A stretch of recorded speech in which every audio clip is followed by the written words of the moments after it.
gotta keep the body you have alive. Child, you gotta keep the body you have alive. Love it, keep it strong. Be wise and survive. Child, you gotta keep the body you have alive.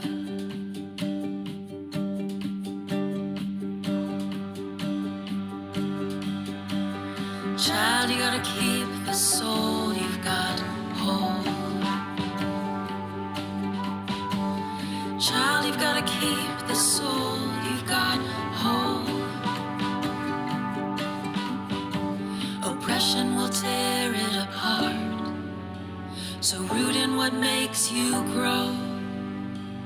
Child, you gotta keep the soul you've got whole. And you will never be alone when you do. Your ancestors, your God, are holding you. And for as long as I can, I'll be here too.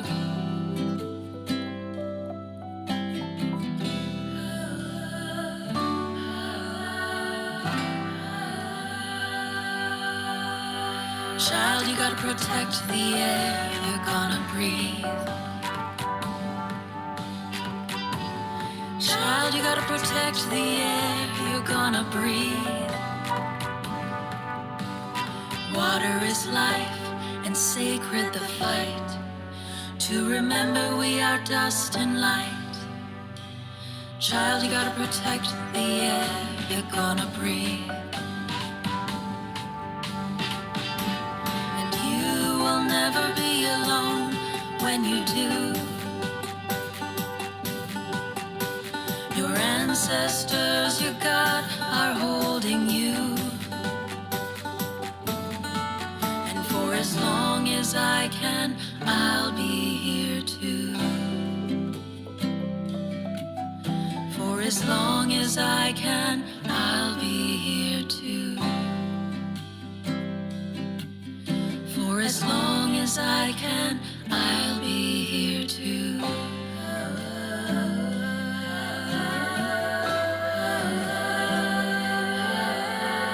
Child, you gotta build the world you want to live in. Child, you gotta build the world you want to live in.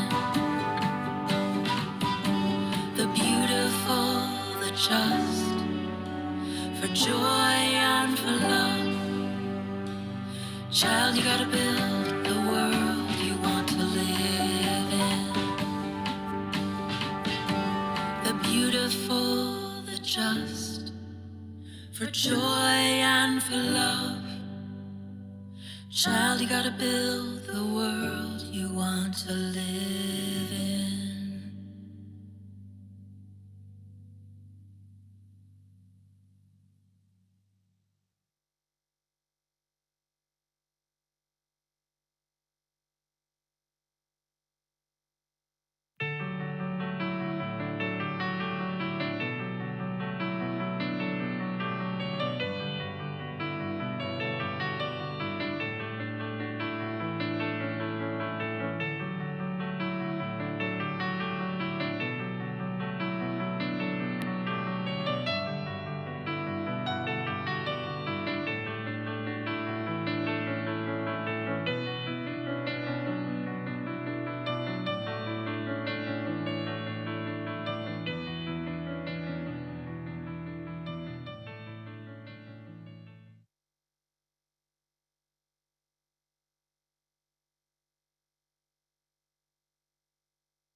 Thank you all for joining us today. I am the Reverend Sakina Hamlin.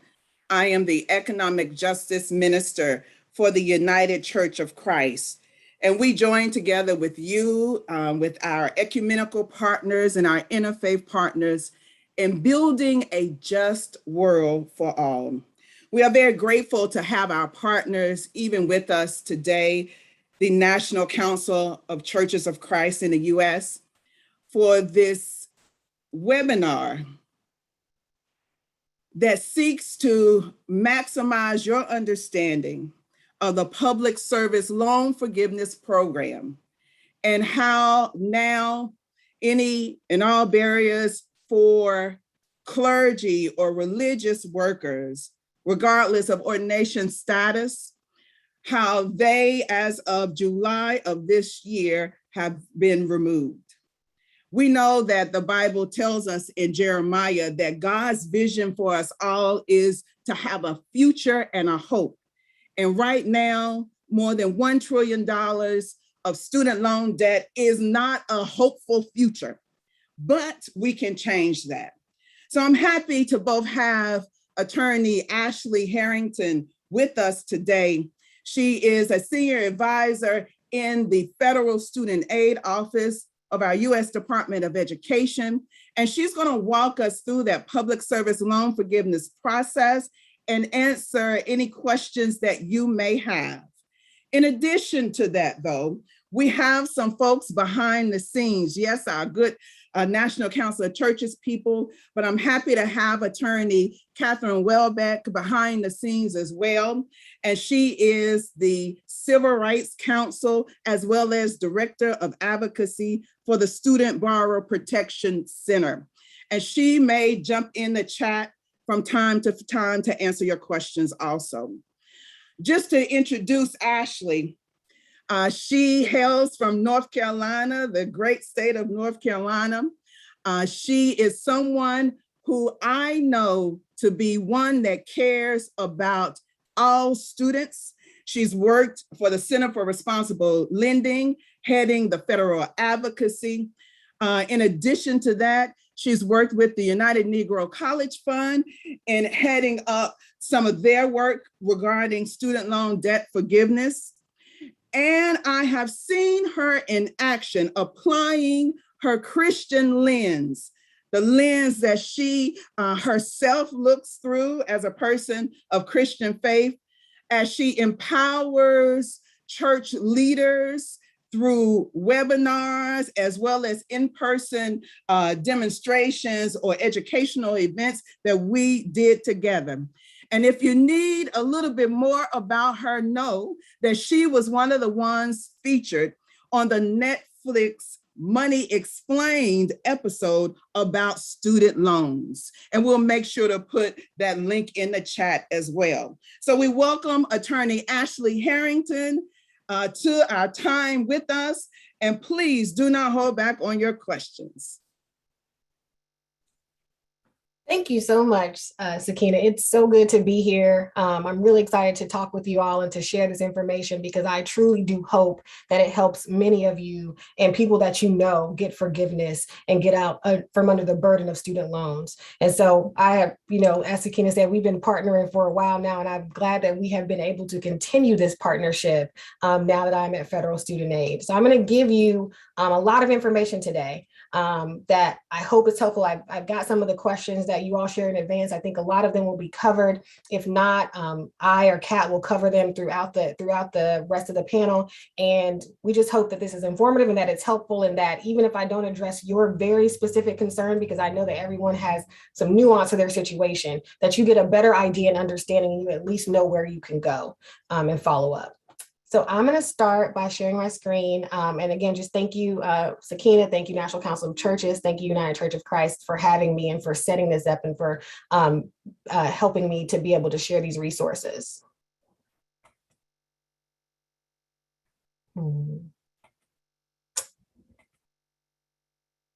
All good?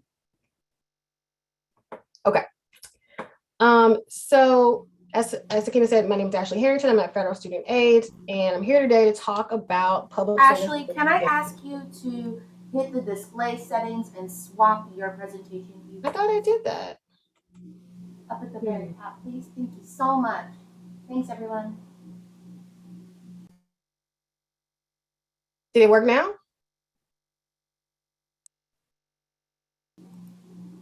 One more time, please.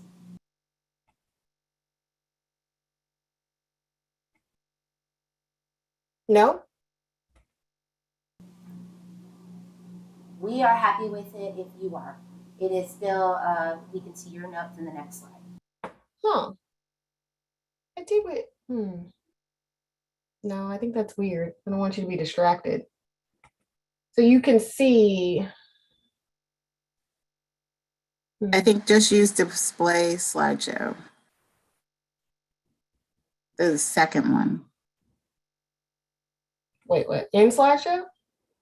No, there's two in that pull down menu. Mm-hmm. That says duplicate. I should duplicate slideshow? Oh, duplicate. I'm sorry. No, that's it.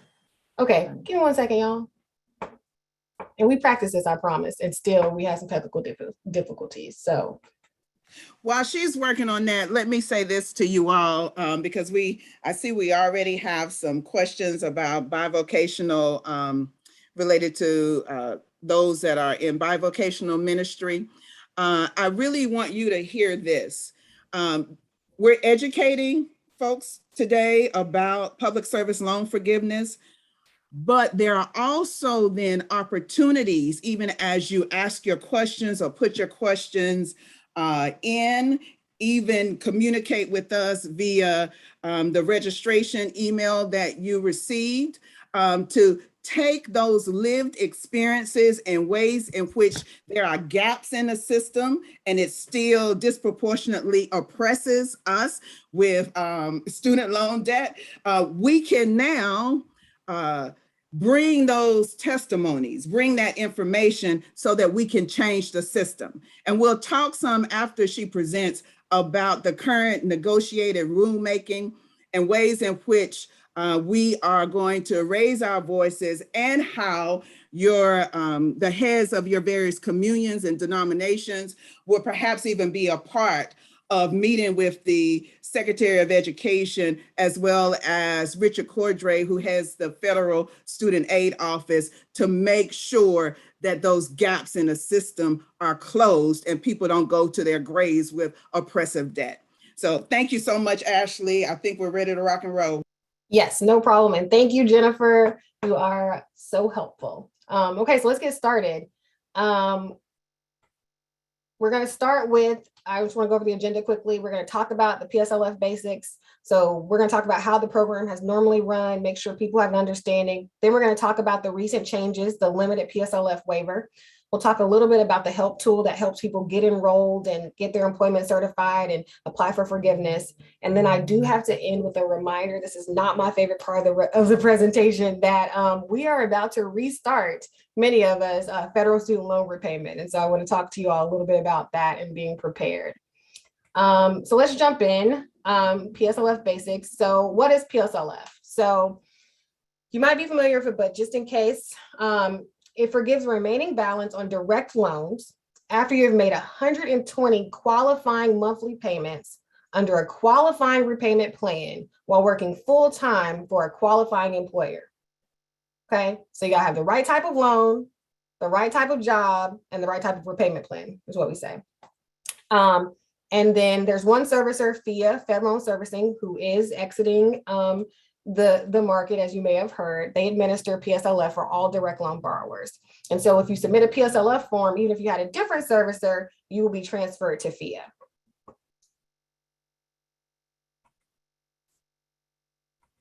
So this is just a diagram so you can see how it normally works. So before we get to temporary changes, we talked about you have to have the 120 qualifying payments, you have to be on direct loans, you have to be at a qualifying employer. When you are applying for and receiving PSLF, that's how it's normally worked. When you submit your application, you have to be with a qualifying employer. And when you get the application process for forgiveness, you have to be at a qualifying employer.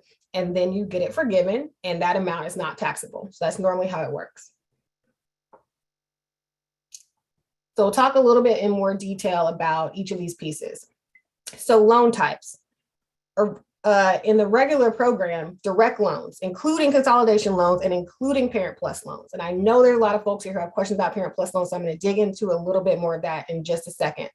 It doesn't include, in normal times, FFEL loans, Federal Family Education Program loans, So you can look in, we can talk later about this, but you can find out what type of loans you have at studentaid.gov. Basically, if your loans weren't paused, you probably had failed loans. If you've been making payments over the pandemic or you had to make payments and it was a federal loan, you probably have failed loans. Doesn't include Perkins loans and doesn't include any other federal or private student loan. So that's how it normally works. For Parent Plus loans, there's often a lot of confusion about whether Parent Plus loans are excluded or not excluded from PSLF. So here's the thing. They are not excluded from PSLF, but Parent Plus loans are not eligible for all income-driven repayment plans. So in order for you to get into PSLF, Parent Plus borrowers need to consolidate their loans into the direct loan, into a direct consolidation loan. And then you have access to one income-driven repayment plan, income contingent repayment, and then you have access to PSLF.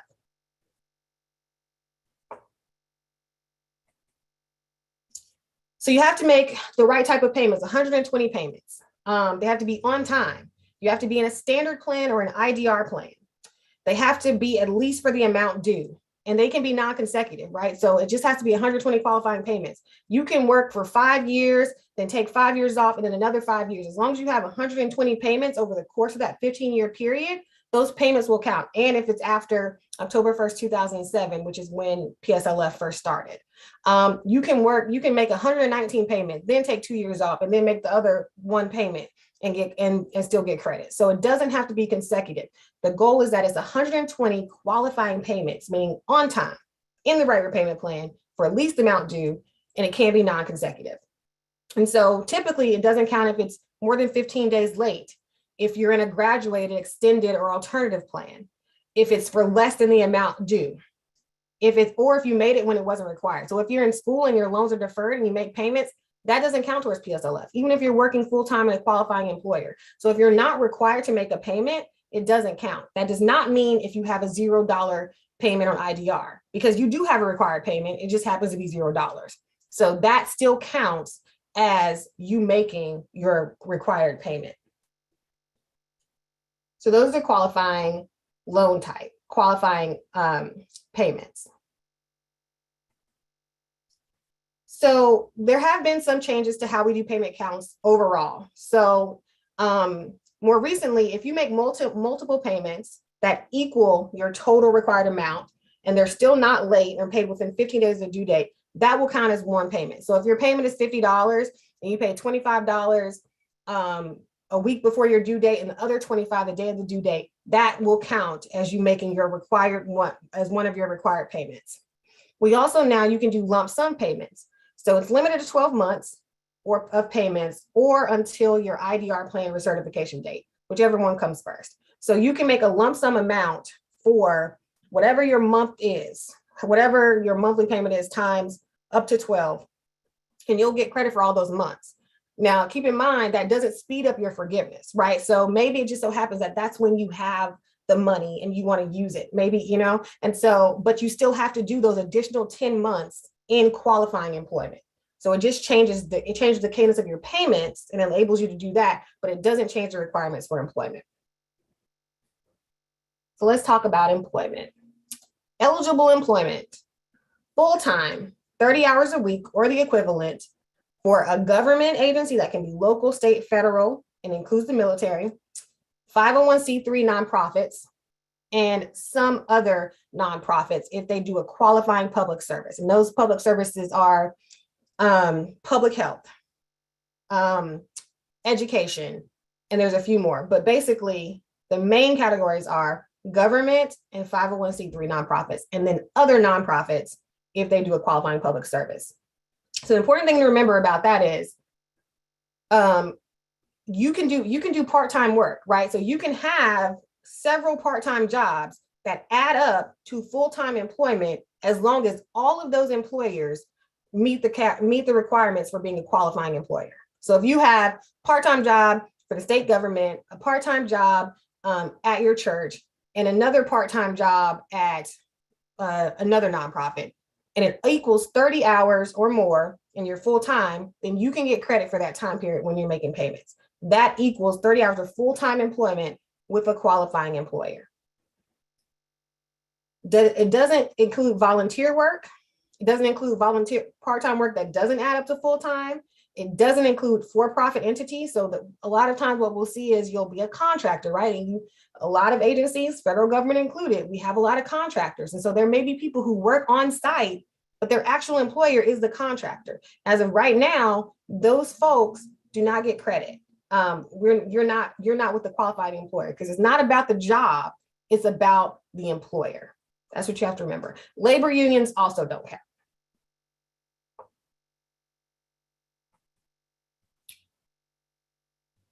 So we went through some of this. And I think one thing that folks here are very interested in is the 2020 regulatory change.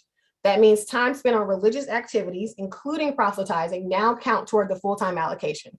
So before this, you had to slice and dice and say that you had full-time work that didn't include your religious instruction hours, right? That is no longer the case. So pastors, ministers, other folks who are doing proselytizing in the church, you can get credit for their time as long as you're an employee. And again, you're meeting all the other qualifiers. One thing that I found out about recently that I didn't realize is, most churches, right, are public charities and they're tax exempt, but some of them don't have 501c3 status. That is okay. You can still get credit for PSLF. It just will take a little bit longer because those churches are going to have to be what we call adjudicated. So you just have to go through a different process because they didn't automatically come up as 501c3s in our system. And so they'll have to be adjudicated unless there's like something weird going on and it's not a public charity, it's not a nonprofit. Your church will get, your organization will get approved. It just will take longer. So that's something that came up for me recently and I learned about. And I hope that may be something that's happened for you. And so maybe you've been in the help tool we talk about later and it'll say, you'll put in your church, you'll put in your EIN and it'll say likely ineligible. That's because it's not coming up as a 501c3, but it doesn't mean that in the end, it won't be deemed an eligible employer. So another aspect of PSLF basics is temporary expanded PSLF. So this was something that Congress did about 2 or 3 years ago. I can't remember. COVID throws everything off. To help those who didn't qualify for forgiveness only because some of their payments weren't on qualifying plans. So it has a very limited scope, but it does help a lot of folks. And so you can be, for instance, on an extended or a graduated plan, but you have to have been in the 12 months before applying for PSLF, have to have been on those plans, and you had to have paid at least the amount you would have paid under an IDR plan.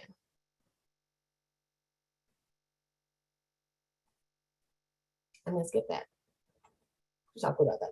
So then we get to COVID, right? And so for direct loan borrowers, loans were put in forbearance, administrative forbearance since March 2020. But those payments are still eligible for PSLF and TEPSLF as long as you were employed by a qualifying employer. So even though we didn't have to make payments, if you remained employed during this period, you will still get credit for this time towards PSLF and TEPSLF.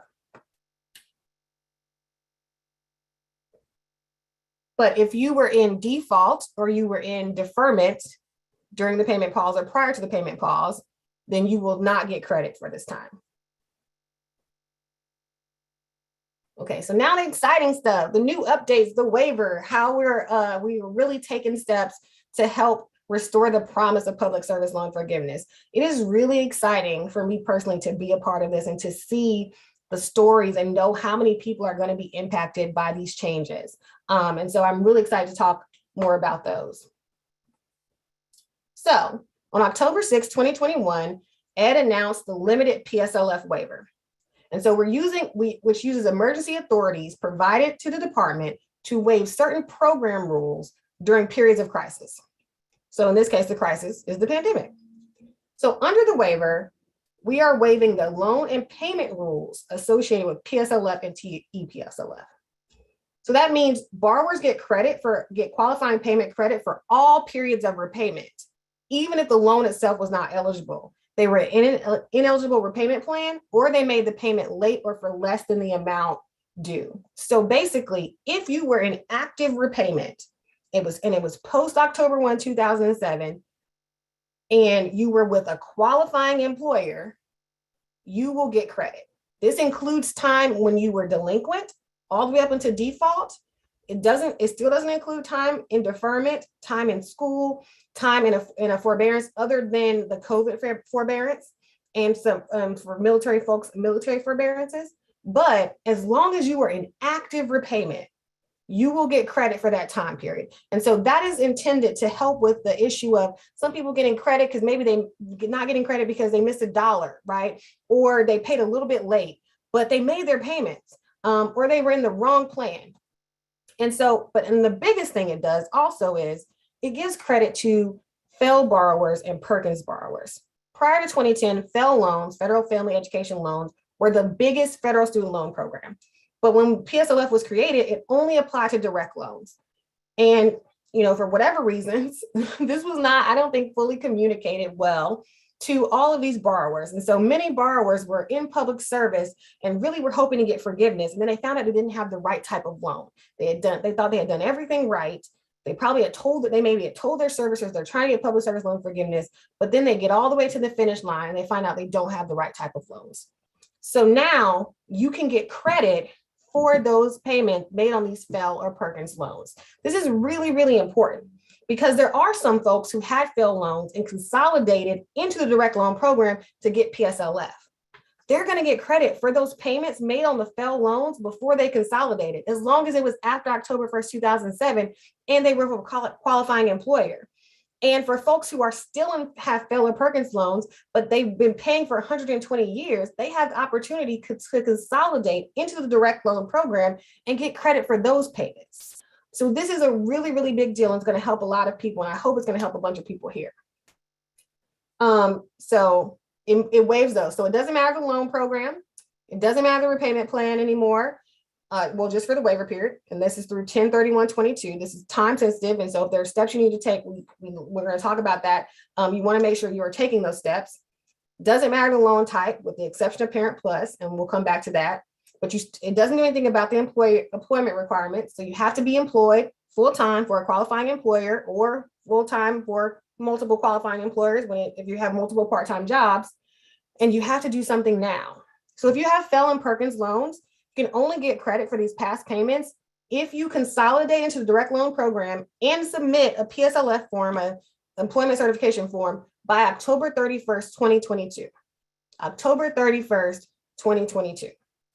Now, does that mean everything has to be done by then? No, but you need to have at least started your consolidation, at least have submitted one ECF and basically showed interest in the PSLF program by October 31st, 2022. And the sooner the better. And I say sooner the better. We're going to get to time periods in just a second. But remember, this is a deadline. So if you have FFEL loans, if you have Perkins loans, if you have some of the really old student loans that like federally insured state loans, like FISL loans, HEAL loans, there's other loans, you can also consolidate into direct loan program and get credit. But you have to do it by October 31st, 2022.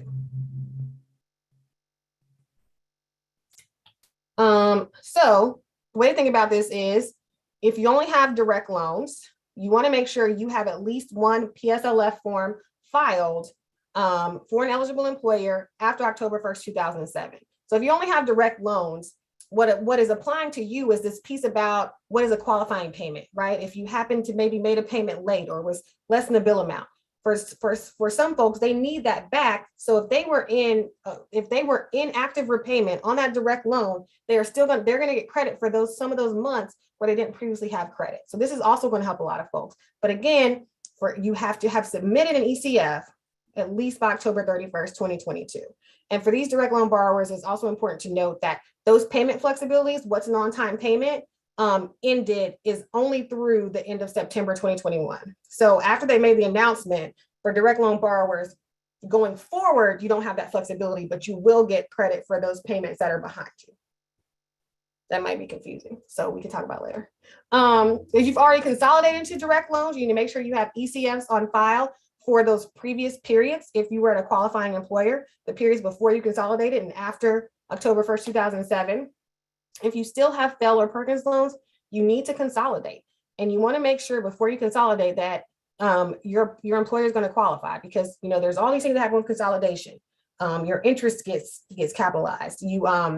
your interest rate could change. There are several things that happen with consolidation. So it's a big step. So you want to make sure that you cross all the other I's and T's before you do that. But in order to get this waiver, you are going to have to consolidate into the program.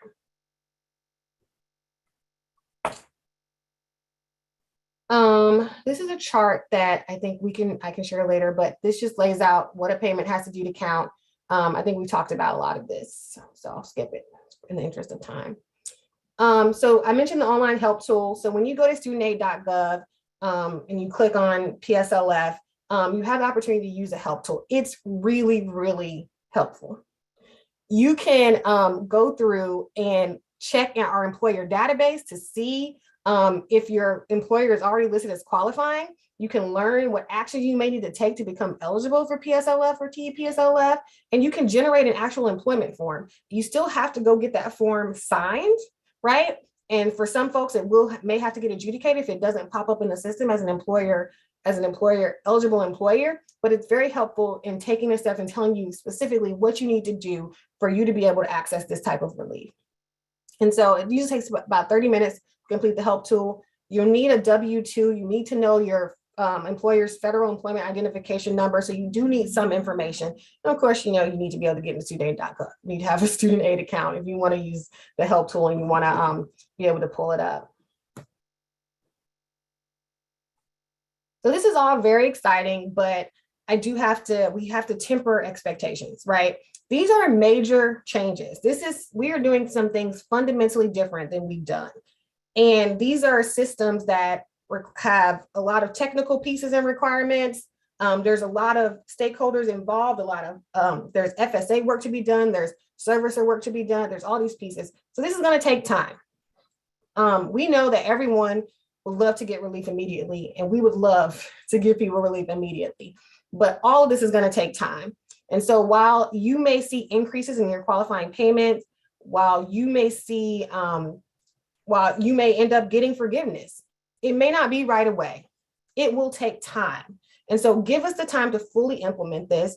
And then at the end of all that, if there's still an issue, you will have an ability to appeal decisions and get reconsideration. But right now, we're just really asking people for patience, right? This is going to take a moment. And the good thing is that you may have seen this, for some folks, they did get automatic forgiveness because we already knew they had 120 payments. They'd reached 120 payments based on things we had on file. Some folks got refunds. So if it so happens that once your information is processed, if you made overpayments, so if you made more than the required 120 payments once it was a direct loan. So if you had a FFEL loan and you made 100 payments and then you consolidated to the direct loan program and now you have direct consolidation loan and you made 30 payments, you can get refunds for 10 of those payments. So that would be really exciting. But all of this makes it more complex and makes it take more time. So please, please, please be patient with us, be patient with our servicers, which is really weird for me to say, as we try to get this done and implemented. And so this is also at the same time where we have servicers transitioning. Fed loan is transitioning. They're a PSLF servicer and they are leaving the program as of July 2021. And so we're pausing transfers as we approach return to repayment, which is another thing. We're about to go into the end of this payment pause. And so that's other things that are taking up resources and time, and that is going to confuse a lot of folks. And so there's also, for folks who have to get employers adjudicated, that takes time. So just, work with us, be patient, but we're always here as a resource if you think something is really not going correctly or according to what's supposed to be happening. And so I'll wrap up with this reminder about repayment restarting. As most of you know, we have been in a payment pause if you have a federally held student loan since March of 2020. After January 31st, 2022, we are going back into repayment. So everybody's due date will be different. That you will get information about that from your servicer, but we just want people to have what they need to be prepared. And so you need to know when your loans are going to be restarted. You need to know what status they're in. We want to avoid people going into default. We know that some folks' circumstances have drastically changed. And so we want you to have the opportunity to get into IDR or make other arrangements. So there's flexibilities like you can self-certify your income for a short period of time if you've had issues.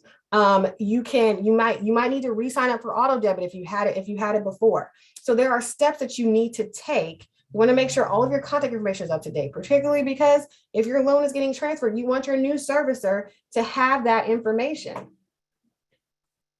So we just want borrowers to have what they need to be prepared. So the 6 ways you can prepare is make sure your contact information is up to date. Know your payment information. Find out when your first loan payment will be due. You can find that out in your account on your servicer website. Check out Loan Simulator. That's a tool we have on studentaid.gov that can help you determine if a different repayment plan is right for you and will be more affordable going forward. Apply for IDR, income-driven repayment. Again, you can self-certify for a limited time, which is something that you haven't been able to do before. Contact your servicer if you really need some other form of repayment assistance.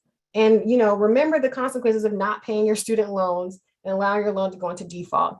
It is really bad when you go into a federal default into a federal student loan or a federal loan in general. It affects your ability to get other types of federal assistance. It affects your ability to get additional student loans. It's on your credit report, all sorts of things. And so we want folks to remember that we don't want folks to go into default. We want people to be able to transition back into repayment as successfully as possible. We want to make sure you have the information that you need to do that. Okay, that's it. Thank you.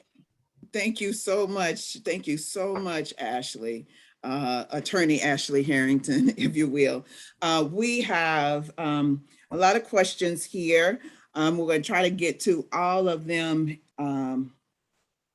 during this time, but for those that have registered for this event, please know we will send out a follow-up email, and we can answer any questions that we do not get to in that follow-up email as well. For those that didn't register for this event, we ask that you would do so that at least we have your email address.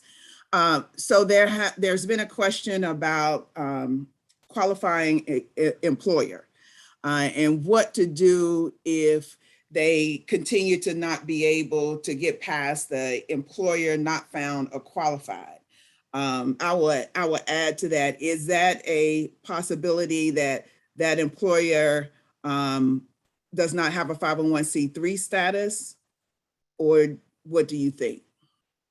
Yeah, that could happen. So right now we have a really robust employer database, but it is not all inclusive or all exhaustive. It doesn't even have all of the government entities that probably qualify. So we know that. And so what it means is you can use the form and you'll be able to print something out, or you can print out a form manually and you can get it signed and submitted, but your employer is going to have to go through what we call an adjudication process, where internally at FSA, we make sure that we just verify that it is a nonprofit that does a qualifying public service, or it is a government entity, right? And so barring some very unusual, weird circumstances where it's not a nonprofit or it's not a normally qualifying employer, you may not get adjudicated as an eligible employer. But for those that are just some of those churches that, haven't got 501c3 designations because you don't have to, you will likely get your employer adjudicated. It just will take time. And so honestly, we do have an employer adjudication backlog because we have limited resources at FSA. And so it's just unfortunate for these groups of folks. If it's not automatically in there, that just means there's an extra step, an extra period for which you really don't have any control over. That's really in our hands, and we're taking steps and trying to speed that up, but it is going to just slow down your process somewhat. Thank you so much. If your nonprofit did not file a 1099 for you, but you were full-time employed by them, how do you count the payments?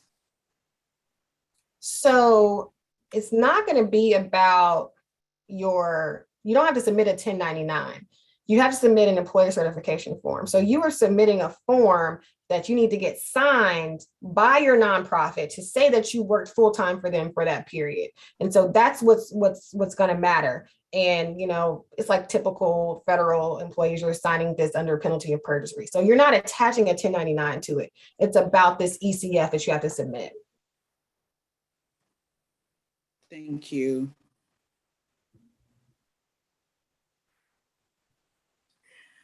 someone served as a full-time mission partner living and working outside the US for the past decade, and their salary was paid through church-related corporations or 501c3 corporations based in the US. They receive their salary in a US bank account and file and pay US taxes on their salary. So would they qualify? That's interesting. I mean, I think so. So you're paid by US corporation, you're paying US taxes as a 501c3? Yes. Yes, the salary is paid through a church-related corporation, 501c3 based in the US. And it's full-time employment? Yes. Wonderful. There may be others, Harrington, that may be getting paid in an account or through a public service agency that is not based in the US. For instance, if someone is a bishop serving a congregation in or serving a territory, you know, in Venezuela or something like that, how is that different?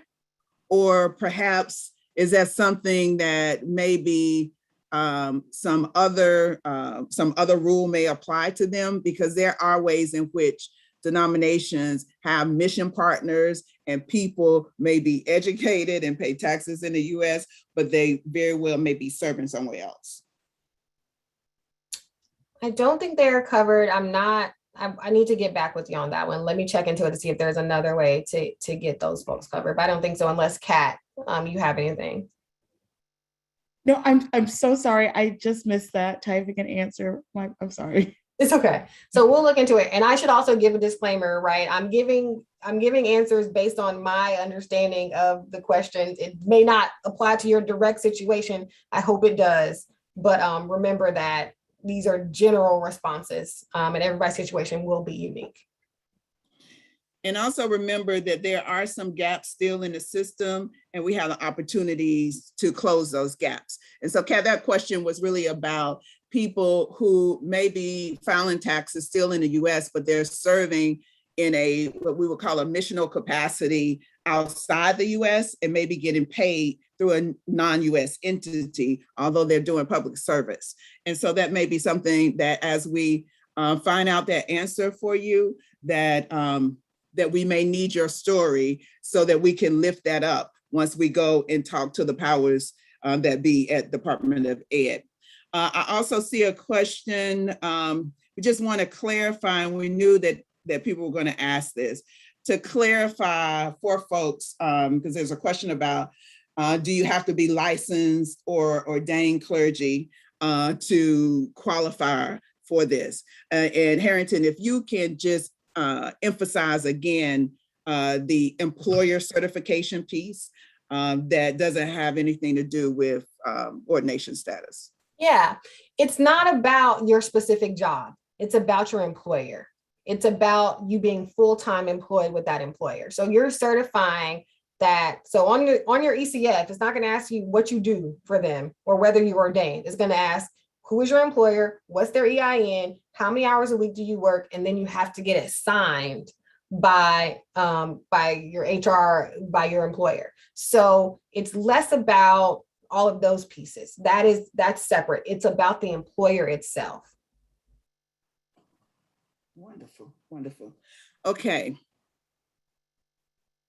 Can you go over again the consolidation piece about Parent Plus loans and how to have Parent Plus loans qualify?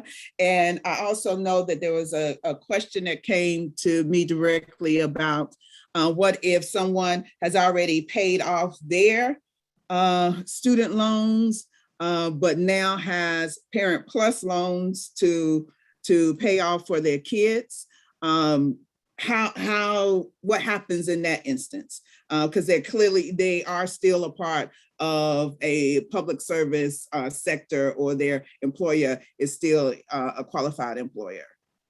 Yes. So you can Parent Plus loans can be made eligible for PSLF under normal circumstances. To do that, you have to consolidate into the direct loan program. That's because otherwise the Parent Plus loan doesn't have access to IDR, income driven repayment, which is one of the requirements for PSLF or a standard plan. If you're in a standard plan, you're probably not going to end up with PSLF because you're paying it off. So you have to consolidate into the direct loan program. You'll have a direct consolidation loan, and then you'll be able to pay under one specific IDR plan, ICR, and you'll get credit for that time period after consolidation. So now we're at the waiver. And you remember with the waiver, for folks who have already consolidated a FEL loan or already consolidated a Perkins loan, or even already consolidated another direct loan, maybe you had to consolidate just to put a bunch of loans together or to get out of default or for any other reason, that they're going to be able to get credit for qualifying employment made prior to consolidation. Okay. If it was after October 2007 and it was a qualifying employer and they were in active repayment, those periods will now be eligible as long as you meet the other requirements.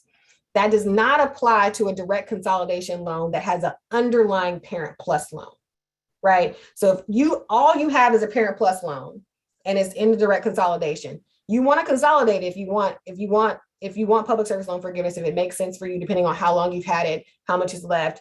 You want to consolidate into the direct loan program to get PSLF. If you've already done that, those previous payments are not going to count unless somehow you consolidated the first loan and then you were able to consolidate it again, and then you reconsolidated the direct consolidation loan. And so if it's like double consolidated, you would get credit for that. Or say you have a Parent Plus loan and you have your own student loans, whether it's undergrad or grad, you can consolidate them together and you will get credit for all of the time spent in repayment on the other loan, the student loan, right? And that will cover the whole direct consolidation loan.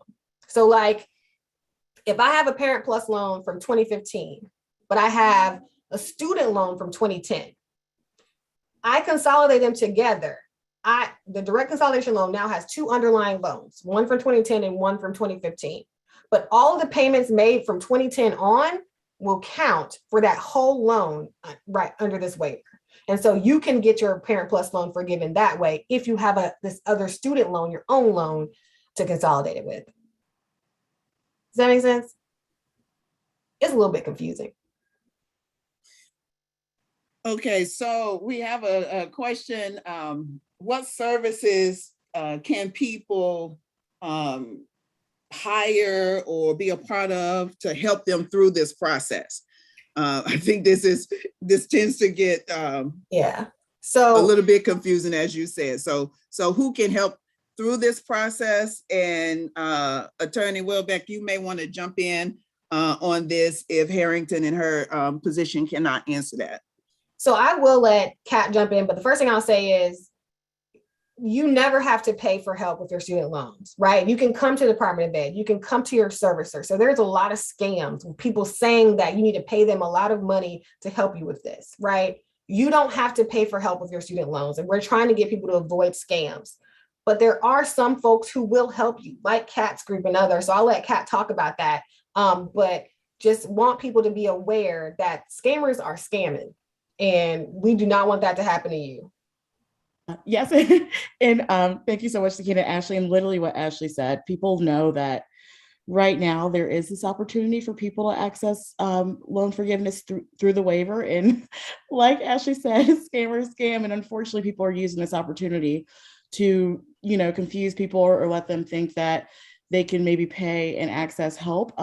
What I'll drop in the chat is a resource page that our organization, the Student Borrower Protection Center, has made to help walk people through this process. Much of the information comes directly from federal student aid. So a lot of the information that Ashley just shared, and then also webinar clips to walk through different questions that you might have. So like there have been different questions about if your employer qualifies, or what happens if you have an older loan, like a FEL loan. And so there are video clips to kind of break down different categories of questions, and then also some frequently asked questions that we have on the website. So I'll share that here. And I believe also Sakina is going to share it after the call. But again, to repeat, you do not have to pay to get help. And so if anyone is saying that you need to pay in order to access this help or services, that's usually a pretty good sign that it might be a scam. The other thing I'll add to that is that Kat gave a presentation to the UCC Economic Justice Champions that also covered what people in default should be doing right now during this payment pause. And we'll make sure to send that out as a part of the resources or the resource page as well. And we're almost out of time. We do have a question again about the 501c3 status, in that many denominations, well, local churches often operate under their denominational 501c3 status. Will this qualify? Yes. So all 501c3s are eligible employers. That's in statute, right? So all 501c3s, if you are employed by a 501c3, that's the eligible employer. There are other nonprofits, because apparently, did y'all know that there's like 25 different ways you can be a nonprofit? Like you can be a 501c19. So there are other nonprofits in some of those other categories that may qualify if they are a nonprofit and they do public service, right? And then we didn't do anything about employer eligibility in this waiver. That is something that is being discussed in neg reg and negotiated rulemaking. That is outside of my purview. But if you're a 501c3, you are that is an eligible employer, period.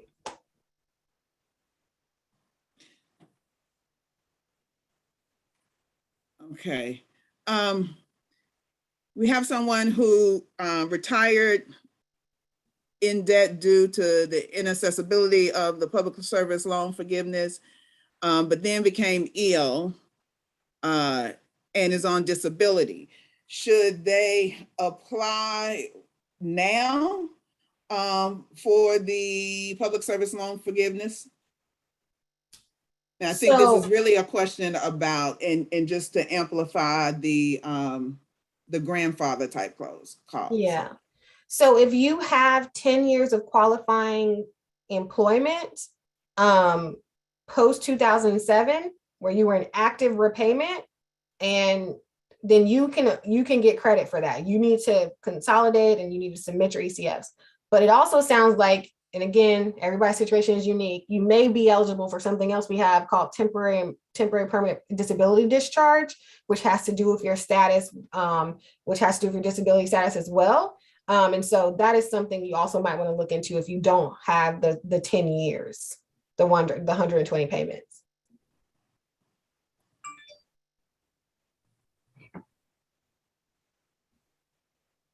Okay. All right.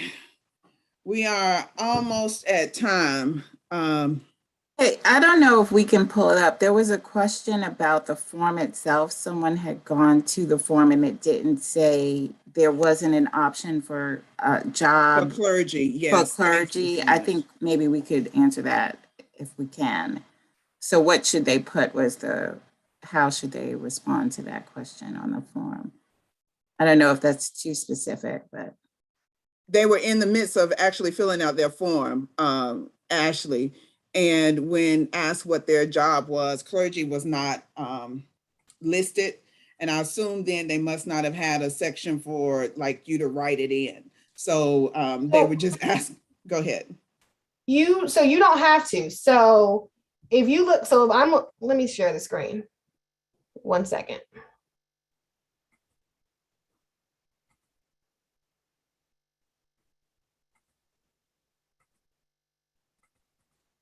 Can y'all see that?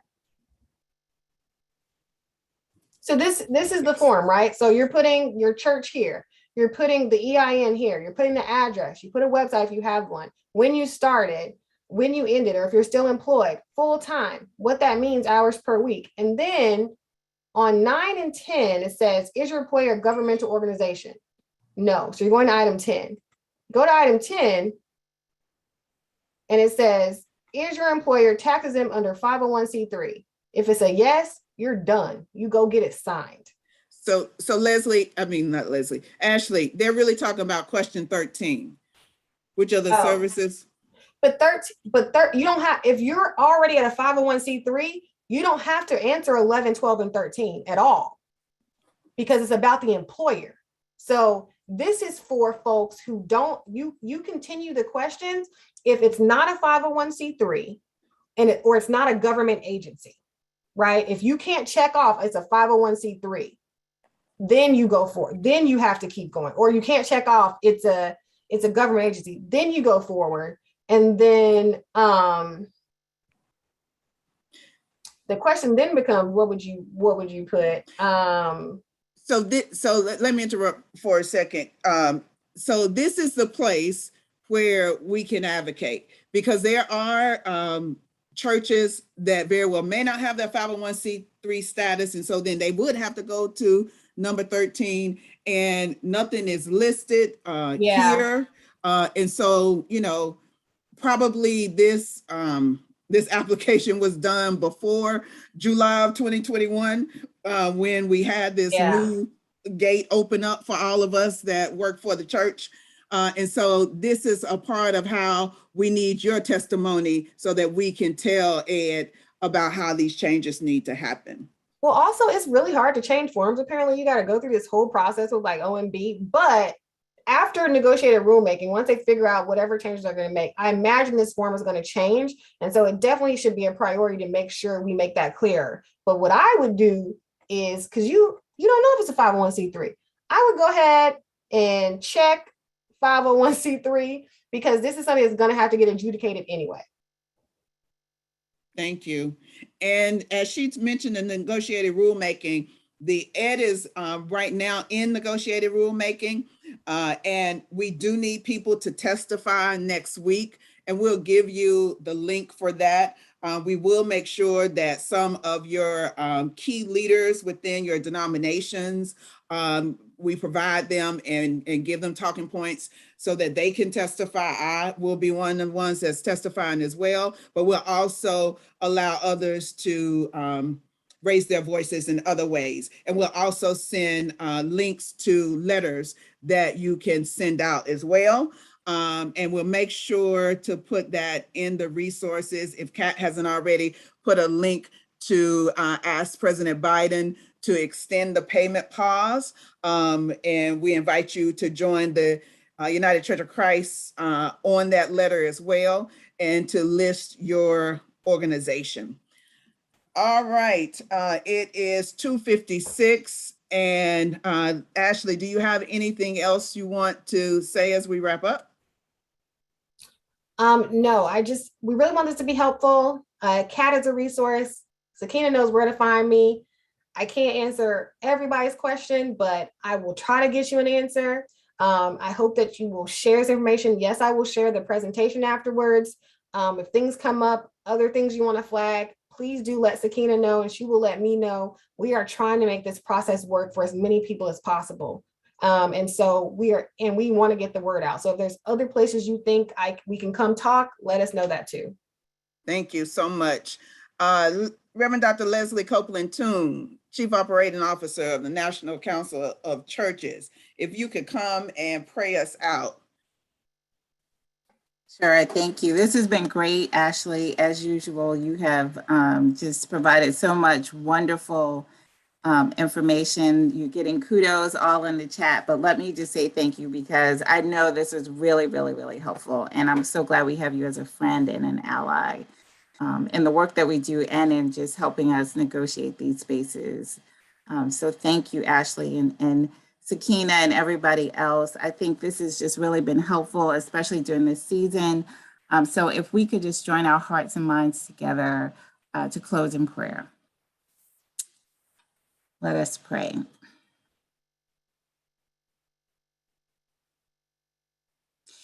Gracious and merciful God, God of our weary years, God of our silent tears, we give you thanks, oh God, for our time of sharing today, for the information that has been imparted to us, and for the many ways this information has empowered us.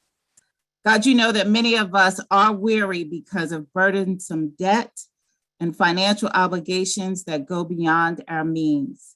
Oh God, you know that too many of us have cried silent tears in the midnight hour, even as we have cried out to you to make a way out of no way. God, you've heard our cries for mercy and for a miracle. You've heard our pleas for more income and for student loan relief. We know, God, that you are a provider and a deliverer. We pray that you will open our hearts and our minds to receive this information today that has been shared with us. Help us to follow up and follow through, to do our part, even as, God, we trust you to lead us and guide us and order our steps. God, we ask that you empower us to use the information shared today to end this crippling debt in our lives and the lives of so many of your children. While you're moving and empowering us, we ask that you move on the hearts of those who are in power and position to be able to make the kinds of changes so that this crippling debt will not be so in the future, that we can change unjust systems and transform them to be more just and equitable so that they level the playing field and help your people, oh God, that it allows your people to thrive and to prosper in the way that you intended. We give you thanks in advance, and we pray this with Advent, hope, and great expectation. In your name, amen.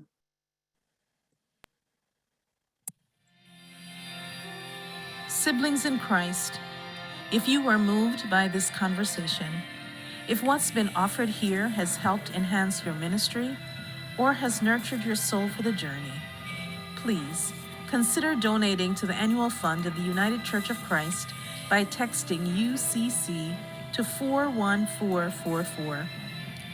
Your support will help to provide programs like this, which are an essential part of our ministries in the United Church of Christ. Thank you for your support. Be blessed on your journey and know that you are not alone. We are holding you in prayer. Amen.